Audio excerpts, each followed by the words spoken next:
Нам треба нагадувати всьому світу про те, що зараз діється в нашій Україні. Як ви знаєте, в Україні зараз гине багато дітей, дуже багато дітей. І це тільки, ми знаємо тільки про скільки це було, 217 цими днями, і це тільки ті, про кого ми знаємо.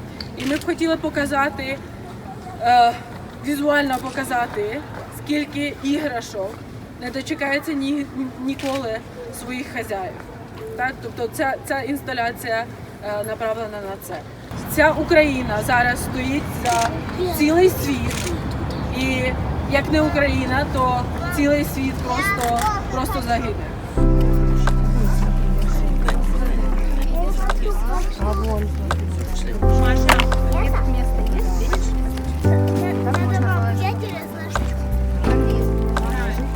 Прийшла задля того, щоб підтримати Україну, бо зараз там йдуть дуже страшні бої.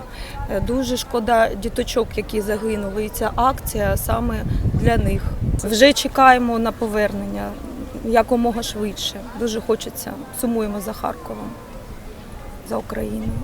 Ми з України. Ми переживаємо і вболіваємо за наших захисників, за наших хлопців, молимося за них і бажаю миру всій Україні. Ми повернемося, все буде добре в нас.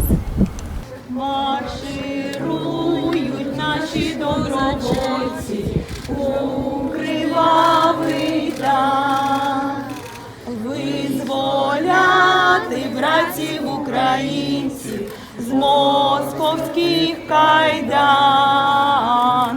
А ми наших братів українців визволимо, а ми нашу славну Україну, гей, гей!